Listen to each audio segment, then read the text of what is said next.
Olá pessoal, vamos iniciar a aula 7 de Tecnologias Web. O que a gente vai aprender nessa aula? A gente vai aprender listas em HTML, depois formulários, aprender como é que funcionam os formulários em HTML e alguns controles de formulário também, que são aqueles itens que a gente enxerga na página para preencher os formulários. Primeira coisa, listas em HTML. A gente tem 3 tipos de lista. Listas numéricas, alfabéticas. Na verdade, as listas ordenadas são numéricas e alfabéticas. Tá? As numéricas a gente pode usar algarismos arábicos, que é 1, 2, 3 e assim por diante, ou em números romanos. E alfabética em ordem alfabética, óbvio. Vamos ver como é que funcionam essas listas, então. Aqui eu tenho um código HTML, onde eu tenho um título chamado lista ordenada.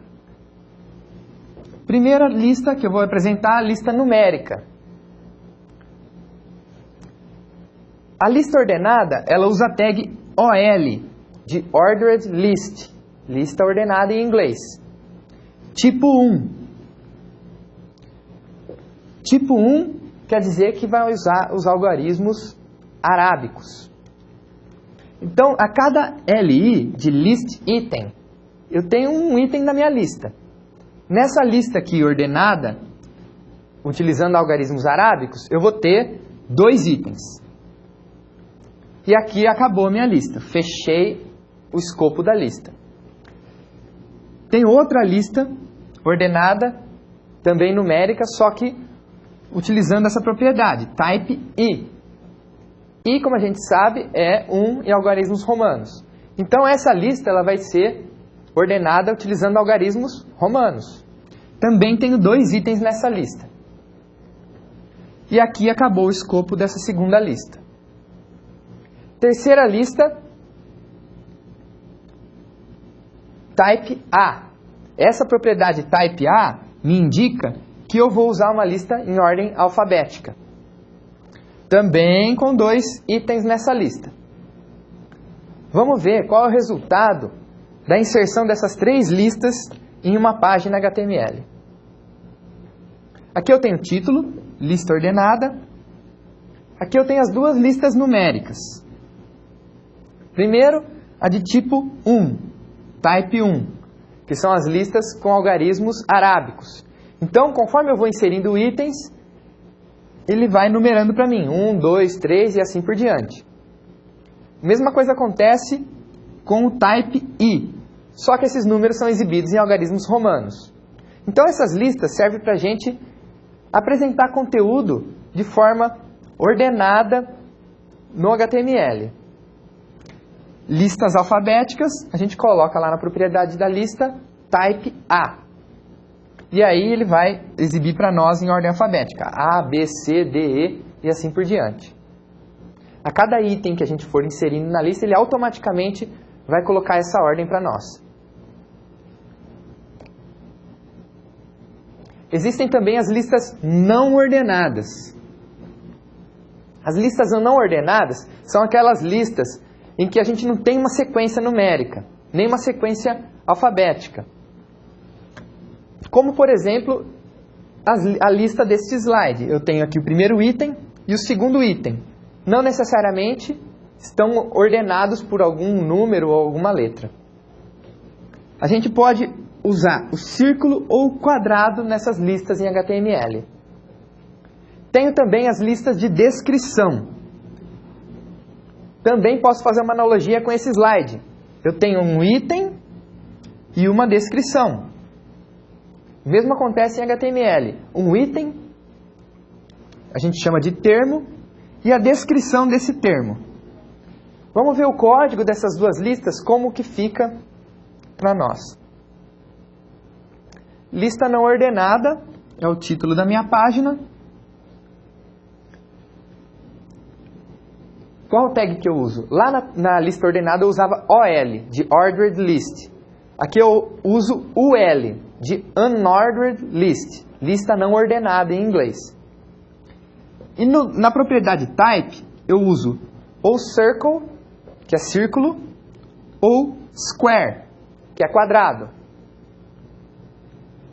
E aqui cada item que eu adicionar na lista, ele vai colocar uma bolinha ali do lado. E aqui ele vai colocar um quadradinho. Vamos ver como que isso é exibido para nós. Lista não ordenada.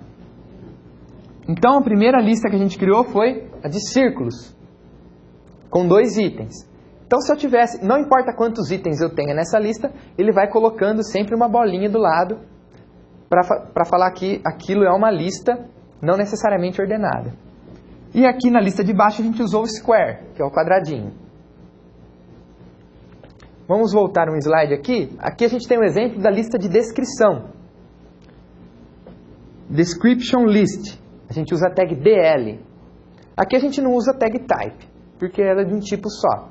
É o termo e a descrição do termo, com um recuo avançado um pouquinho. Então a gente tem DT, que é o termo, e DD, que é a descrição.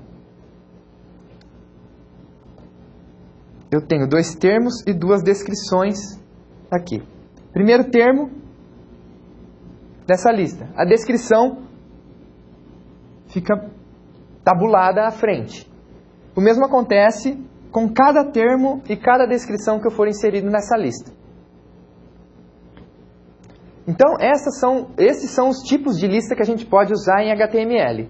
As listas ordenadas, ordenação numérica, arábica ou romana, e ordenação alfabética. E as listas não ordenadas, a gente pode usar tanto as listas com bolinhas ou quadrados, quanto uma lista de descrição, que tem um uso bem específico para quando você quer ter termos e descrições.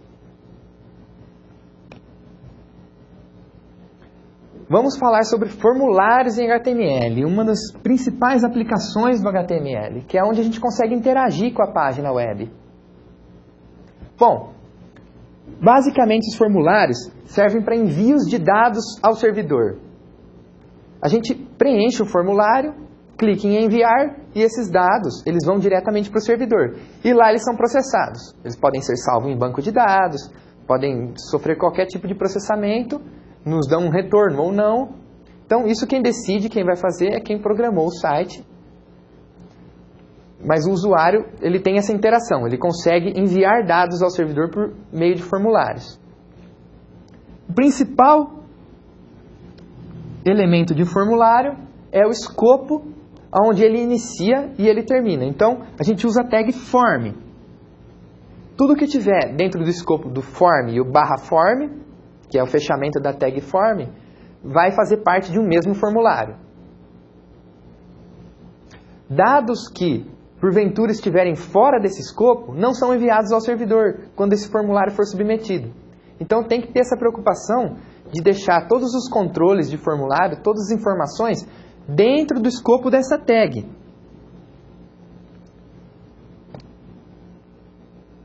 Vamos falar um pouquinho dessa tag.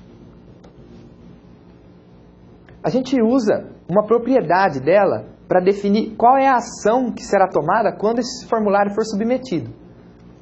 Essa propriedade chama action.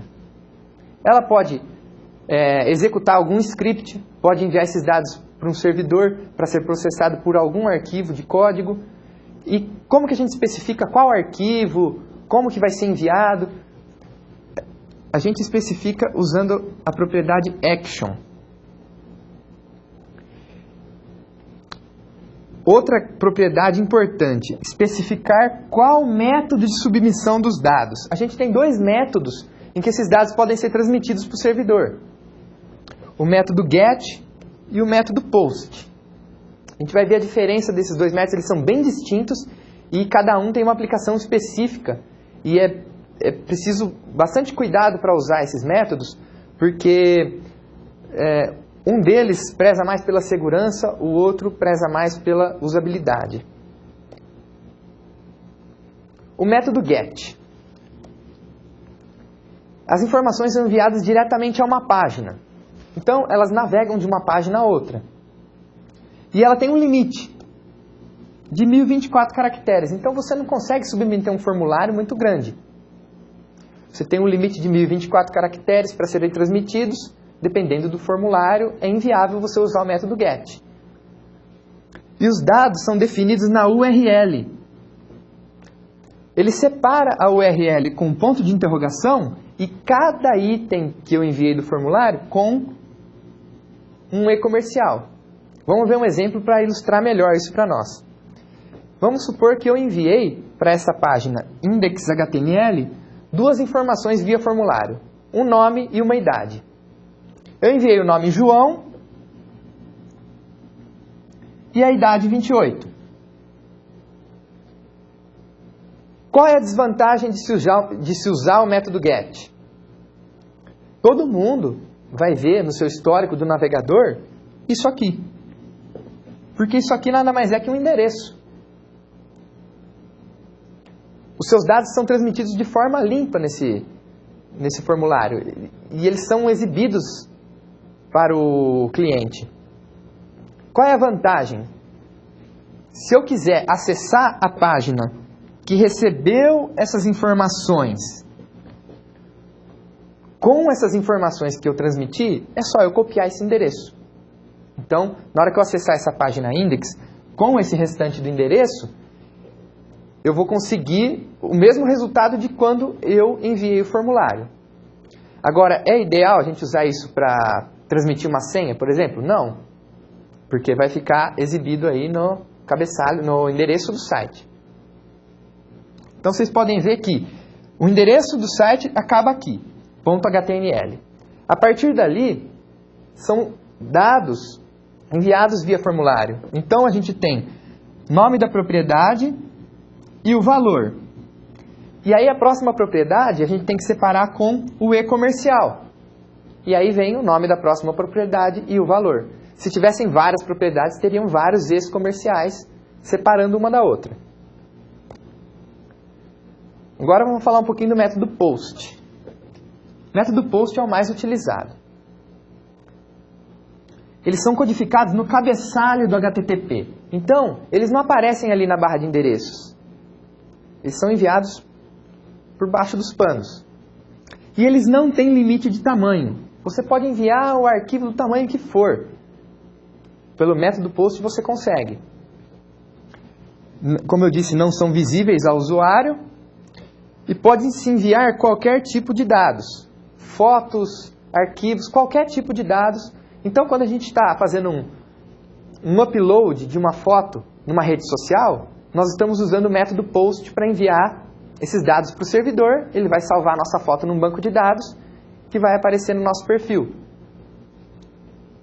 Nada mais é que preencher um formulário com um arquivo. A gente tem controles de formulário que permitem envio de arquivos.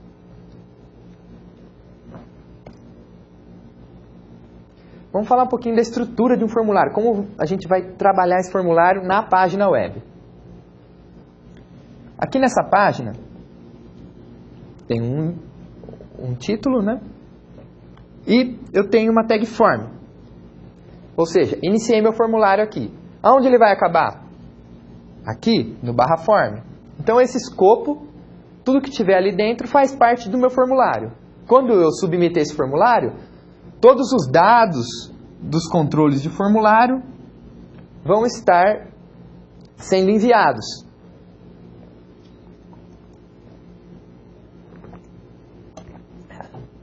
O que são controles de formulário? Vou dar uma explicadinha no que são controles de formulário. Controles são aqueles itens que a gente enxerga na página, ou alguns até a gente não enxerga. Por exemplo, um campo de texto onde a gente digita o nosso nome ao preencher um formulário. É um controle do tipo texto. Nós temos diversos controles que nos permitem montar formulários de diversas formas. Nós vamos ver alguns nessa aula. Aqui está a ação do formulário. Então, eu estou enviando o meu formulário para essa página, cadastro.html. Qual o método que eu estou utilizando?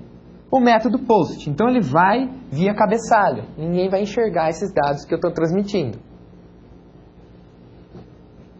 Essa propriedade method que a gente usa para definir. Se eu colocasse method igual a get, automaticamente aqueles dados iam aparecer lá na barra de endereços. Muitas vezes a gente está acessando algum site e a gente vê na barra de endereços itens de formulário enviados via get. E muitas vezes eles são criptografados. Então, há diversas formas da gente usar isso de forma segura, mas o mais utilizado mesmo é a gente enviar formulários via POST.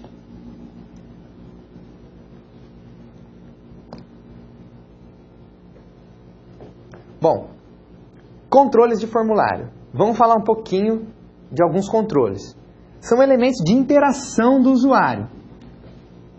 São aqueles elementos que a gente vai interagir mesmo. Digitar o texto ali, clicar naquele botão, selecionar algo em uma lista, para que aquilo seja a nossa escolha e esse dado seja enviado para o servidor.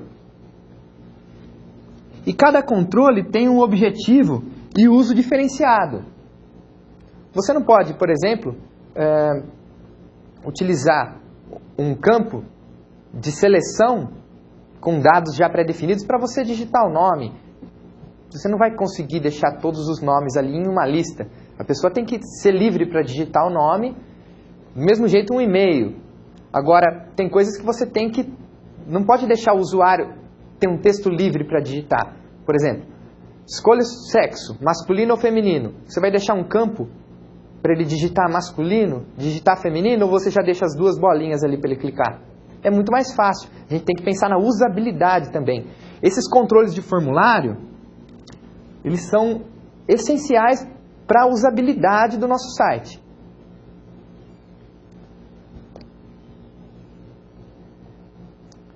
Propriedades dos controles. A maioria dos controles tem mais ou menos a mesmo modus operandi. Então, a maioria deles possui um value, que é uma propriedade de valor, que é aquilo que é o nosso dado enviado ao servidor. Se eu tenho lá nome igual a João, o que vai acontecer? O value do meu controle é João. O name do meu controle é nome. Idade. O value é 28. O name é idade. E o type, que é o tipo de controle. Então, se esse controle vai ser um texto, se ele vai ser uma senha, a gente tem controle específico para envio de senha. E a maioria dos controles, nem todos, eles usam a tag input. A tag input com essas propriedades. Então, se eu tenho um input do tipo texto, com um certo nome e um certo valor. Normalmente, nos formulários, esse valor vem em branco. Por quê? Porque a gente vai deixar para o usuário digitar. Se a gente quiser um valor pré-definido, a gente pode deixar um value já definindo um valor para esse formulário. Assim que abre a página, já tem um valor ali. Mas são casos específicos. Vamos ver o primeiro controle. Controle text. Campo de texto livre com uma linha. A gente vê muito nos formulários. Seria esse campo aqui. Então eu uso a tag input. Tag input e a propriedade type para esse tipo de campo chama text. Eu colocando input type text, eu já tenho esse elemento no meu formulário. Só que eu preciso de mais algumas propriedades para que ele seja utilizável. Por exemplo, a propriedade name. A propriedade name é aquela que o servidor vai usar para acessar o dado que você digitou. Bom, o que você digitou no input que tem o nome name. Que tem, aliás, o name, nome. O que você digitou? Ah, você digitou texto digitado. Então, esse é o valor, o value, que vai para o servidor. No caso, eu deixei o value em branco aqui, para vocês verem que esse input chegou aqui na página sem dado algum digitado. Eu fui lá e digitei esse valor. E quando eu submeter esse formulário, esse valor vai para o servidor casado com esse nome aqui.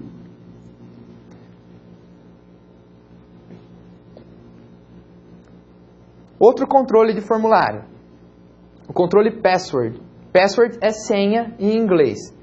Então, normalmente, a gente vê, quando a gente digita uma senha, a gente vê esse tipo de controle, que a gente digita e não consegue enxergar, ou quem está do lado não sabe o que a gente está digitando. Isso é muito útil para digitação de senha. Ele é semelhante ao controle text, ele é igualzinho ao text, a única diferença é que ele não mostra aquilo que é digitado. Então aqui, o input também, ele usa a tag input, só que o type é password. Só de mudar o type de text para password, a gente já vai estar utilizando ele dessa forma, sem que ninguém consiga ver o que a gente está digitando. Tem que tomar um cuidado aqui, porque não é porque ele está sendo digitado e o texto está virando um monte de bolinha, que esse texto está seguro. Na verdade, ele é transmitido para o servidor de forma limpa. Se eu digitei aqui A, B, C, D, E, ninguém vai ver um monte de bolinha. Mas a transmissão para o servidor, ele vai estar indo A, B, C, D, E.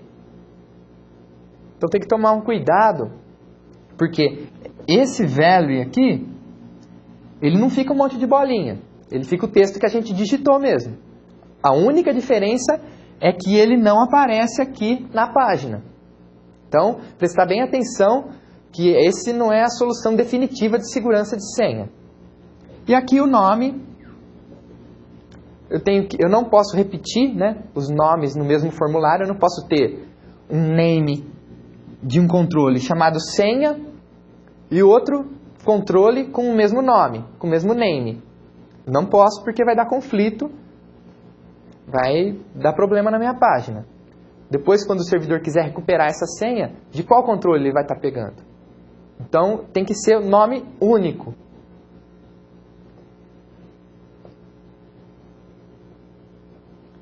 Outro controle. Esse controle text area. Ele é um pouco diferente dos demais, tá? Ele é semelhante também ao text, mas nem tanto. Ele é um campo de texto que permite uma ou várias linhas para digitação de textos maiores. Só que ele possui uma tag própria. Ele não usa a tag input. Ele usa a tag text area, uma tag própria dele. E ele tem um escopo. Ele é uma tag de escopo. Então, na abertura da text area, eu defino quais são as propriedades desse meu campo texto. E entre a abertura e o fechamento, vem o meu texto propriamente dito. Então, as propriedades name, a name é a mesma. Propriedade é um nome que a gente vai acessar esse texto por meio desse nome. Só que ele não tem o type. A gente não precisa falar de que tipo que ele é, porque ele tem uma tag própria. Essa tag text area é só dele. A gente também não tem a propriedade value. Por quê? Qual que é o valor desse text area?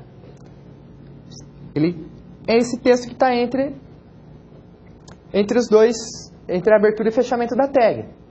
A gente não tem aquela propriedade de valor. E ele tem duas propriedades muito interessantes. Rows e cols. Rows de linhas e cols de colunas. Linhas, tudo bem, né? Quantas linhas vai ter essa caixinha aqui? Em alguns navegadores, a gente tem aqui no canto, a gente pode observar que tem um triangulinho. A gente consegue puxar e arrastar esse controle e aumentar, diminuir ele conforme a necessidade. Mas ele vem pré-definido com um número de linhas e um número de colunas. Número de colunas é o tamanho dele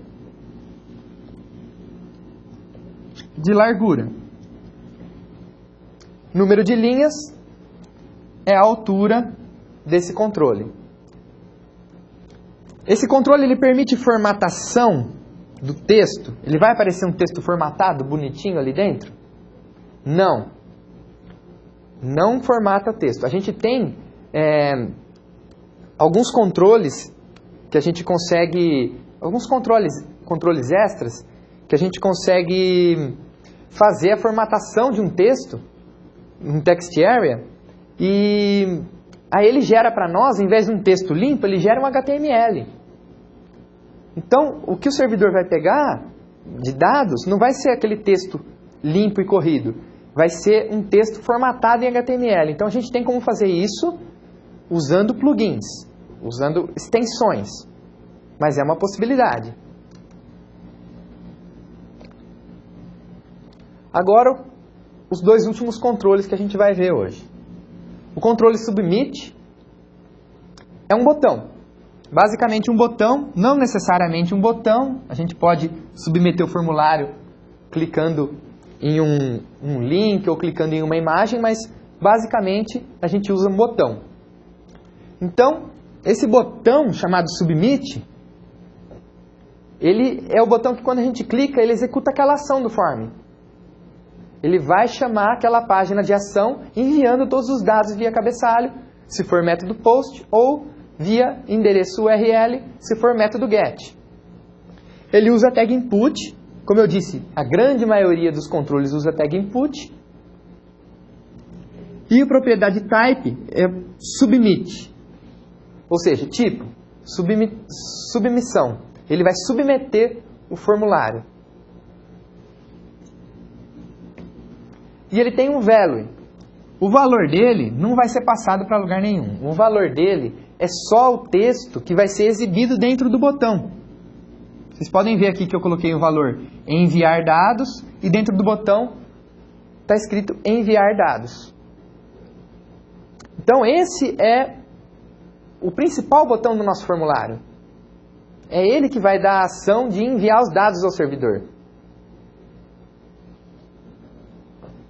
Quantos botões submit a gente pode ter no formulário? A gente pode ter mais de um, mas o ideal é que a gente tenha um botão principal. Depois que a gente preencher o formulário, a gente enviar todos esses dados. Tem um outro controle que também é um botão. Na maioria das vezes é um botão, que é o reset. É interessante esse controle. Ele limpa os dados do formulário. Então, basicamente, mesma coisa que o controle submit, também usa tag input, só que o type dele é reset. E o value dele também é o texto que vai dentro do botão. Muito parecido com o input submit. Qual que é a sacada desse type reset? Vocês lembram que, por exemplo, lá na tag text, eu tenho um valor aqui vazio. E se eu quisesse começar esse formulário, eu defini na minha página HTML já um valor para ele iniciar, um texto padrão ali. Por exemplo, digite seu nome aqui. Se eu quisesse que começasse com esse texto, eu teria que colocar dentro do value aqui, digite seu nome aqui. E aí, quando eu fosse usar o reset,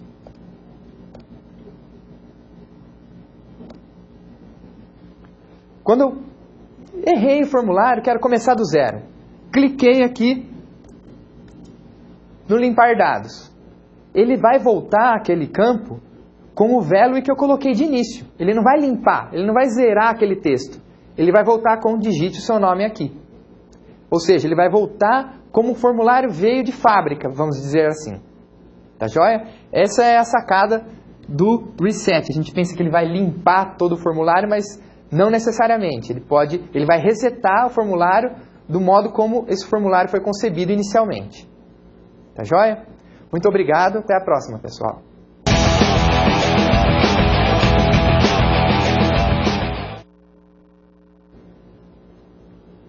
Olá, pessoal. Vamos fazer as atividades da 7ª aula de Tecnologias Web.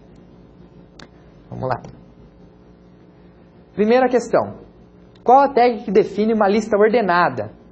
Na dúvida, em HTML a maioria das tags são palavras em inglês. Então a gente lembra um pouco de como escreve lista ordenada em inglês. Aí a gente consegue chegar mais perto ali de como é essa tag, de como se escreve essa tag. Essa tag é a OL, Ordered List, lista ordenada. Se eu estivesse falando de uma lista não ordenada, UL, Unordered List. Então, em HTML a gente pode, quando a gente esquecer de algum comando, a gente lembra de como escreve aquilo em inglês e fica bem mais próximo de achar aquela tag. Qual a tag que engloba todo um formulário web? Como eu disse, o formulário tem que estar dentro do escopo de uma tag principal. Essa tag é a tag form. Então, todo o formulário tem que estar dentro dessa tag form. Do form e do barra form. Se tiver algum controle, algum botão fora do escopo dessa tag, não vai funcionar. Pelo menos aquele pedaço que estiver fora não vai funcionar. Se você tiver um input type submit, ou seja, um botão de submissão de formulário, você clica nele e ele está fora de uma tag form, ele não vai fazer nada, não tem o que ele submeter. Não tem para onde submeter. O que acontece se algum controle do meu formulário estiver fora da tag form? Um controle. Vamos pensar agora num campo texto. Então eu tenho um formulário lá com vários campos para ser preenchido, só que o campo idade ele está fora da minha tag form. E quando eu envio esse formulário, o que vai acontecer? É como se esse campo não existisse. Aí o servidor vai querer pegar a idade da pessoa que preencheu o formulário. Não vai achar. Vai dar erro, vai dar um transtorno considerável. Então, é muito importante que a gente mantenha tudo dentro da tag form.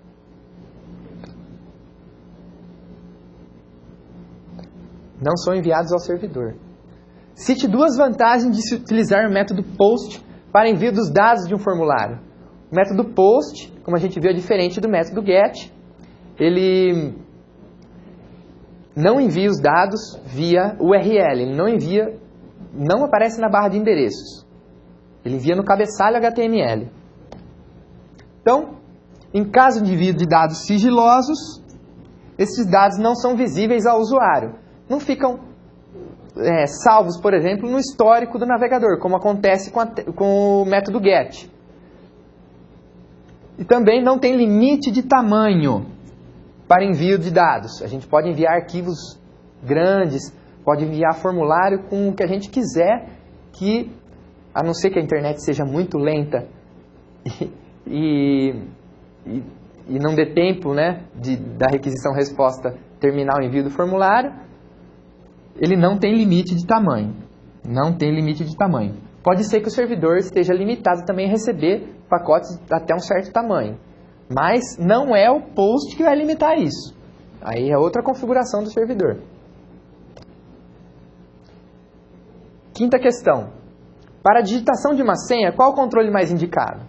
Bom, o controle mais indicado para a digitação de senha é o controle password.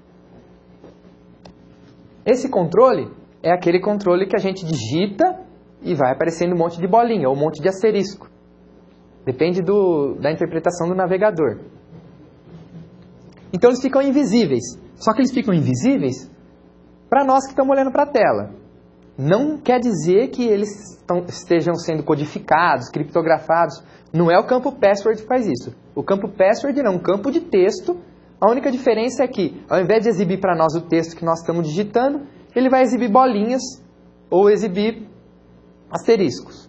Só essa diferença. É basicamente um campo texto, tá? Muito obrigado, pessoal. Até a próxima.